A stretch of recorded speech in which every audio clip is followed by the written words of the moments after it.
তো গুরু তাহলে কি টক্সিক সত্যি ধুরন্ধরের সামনে ফ্লপ হতে চলেছে? আর এই কথা শুধু আমি বলছি না, বলকি সোশ্যাল মিডিয়ার অনেক দর্শকই টক্সিকের টিজার দেখার পর একই কথা বলছেন। ভাই 7 দিনের বেশি হয়ে গেছে আর টক্সিকের অফিসিয়াল টিজার হিন্দিতে যেটা রয়েছে না, ওটা এখনো পর্যন্ত 30 মিলিয়ন ভিউজ ক্রস করতে পারেনি। অন্যদিকে ধুরন্ধর 2 নিয়ে যদি কথা বলি, তাহলে ওই সময়টা অনেকে অনেক কথা বলেছে যে ভাই ধুরন্ধর 2 যেটা টিজারকে আমাদেরকে দেখানো হয়েছে সেটা তো আমরা অলরেডি দেখে নিয়েছি থিয়েটারে অ্যান্ড নেটফ্লিক্সে লাস্টে যে দেখানো হয়েছিল। চলো তবু ঠিক আছে, আমি মানছি, কিন্তু টক্সিক কি করলো ভাই? টক্সিক তার 3 নম্বর টিজারে যেটা দেখালো ভাই পুরো আনএক্সপেক্টেড অ্যান্ড লিটারালি নেগেটিভ দিক থেকে আনএক্সপেক্টেড। কিন্তু টক্সিকের ক্ষেত্রে কিছু দর্শকের অভিযোগ যে ট্রেনের সিন, জাহাজের সিন, হাতির সিন আর বিশেষ করে এই সিনটা যেখানে রকি ভাই ইয়াস আপনি তার হাতে বোতল নিয়ে মদ খাচ্ছে অ্যান্ড ধারে একটা রোলস রয়েস গাড়িকে দেখতে পাচ্ছি।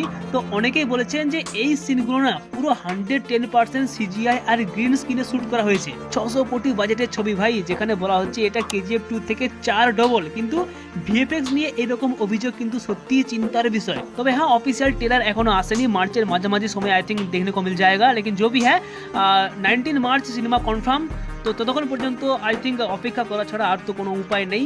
এন্ড কে বাতা টক্সিক বারণে পুরো গেম হি পালট দে। তো গুরু এবার কথা বলি রামায়ণ নিয়ে। লিটারালি রামায়ণ নিয়ে সত্যি একটি খুব বড় আপডেট এসেছে। সম্প্রতি রামায়ণ পার্ট 1 এর প্রথম টিজারটি নাকি লস অ্যাঞ্জেলসে কিছু নির্বাচিত অতিথিদের সামনে দেখানো হয়েছে। আর সেখানে উপস্থিত ছিলেন হলিউডের কিছু ফিল্ম ক্রিটিক, প্রোডিউসার এন্ড ইন্ডাস্ট্রির মানুষজন, যাদের বয়স অলমোস্ট 18 থেকে 60 এর মধ্যে। কিন্তু এখানে উপস্থিত সমস্ত দর্শকরা এই টিজারটি দেখে খুব ভালো রেসপন্স দিয়েছে ভাই, পুরো পজিটিভ রেসপন্স এসেছে।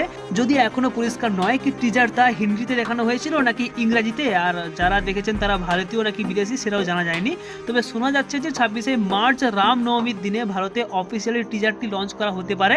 আর কিছুদিন আগে মুভির প্রডিউসার নমিত মালহোত্রা এটাও বলেছেন যে টাইটেলে আমরা যে সিনটাকে দেখিয়েছি ওটি পুরো ছবির মাত্র 1% নয়, এটা শুধু একটা টিজারের টিজ, বাকি খেল আবি বাকি মেরে দোস্ত। তো গুরু এবার আসি শাহিদ কাপুরের কাছে। তাহলে কি শাহিদ কাপুর তার রিসেন্টলি মুক্তি পাওয়া ও রোমিও মুভিটির ফ্লপ হওয়ার পেছনে দর্শকদেরকে দোষ দিলেন? তো রিসেন্টলি শাহিদ কাপুরের একটা ভিডিও সোশ্যাল মিডিয়াতে না খুব তেজিসে ভাইরাল যাচ্ছে, যেখানে তিনি একটি কোনো পার্টিকুলার টপিক নিয়ে কথা বলতে গিয়ে লিটারালি ভাই অডিয়েন্সকে টার্গেট করছে। তো শাহিদ কাপুর এই ভিডিওতে কি বলছে তুমি নিজে শুনে নাও। कि आपके बोलने की औकात होनी चाहिए ना, तभी मुंह खुलना चाहिए। आजकल लोगों को बहुत बोलने की आदत हो गई है।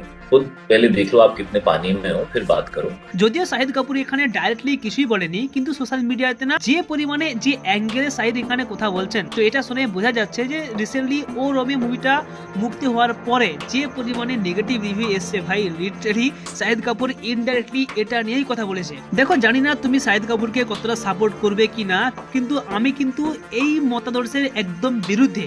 কারণ এখনকার অডিয়েন্স কিন্তু অনেকটাই ম্যাচিওর, আগের মতো নয় যে যা তা নাচ অ্যাকশন দেখাচ্ছে আমরা মেনে নিচ্ছি। এখনকার অডিয়েন্স কিন্তু এমনটা একদমই নয়।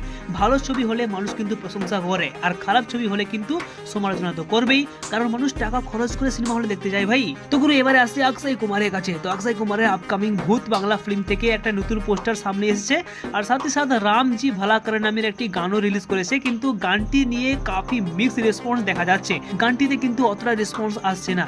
তো যাই হোক, 10 এপ্রিল ভূত বাংলা রিলিজ করছে, মুক্তি পাবে, আর ওই দিনই দেখা যাবে যে সত্যি প্রিয়দর্শন আর অক্ষয় কুমারের এই জুটি বক্স অফিসে কতটা জাদু দেখাতে পারছে কিনা। তো গুরু বাস আজকে বাস ইতনাই। এন্ড আজকের এই আপডেট গুলোর মধ্যে কোনটা নিয়ে তুমি সবচেয়ে বেশি এক্সাইটেড, টক্সিক, রামায়ণ নাকি শাহিদ কাপুরের মন্তব্য?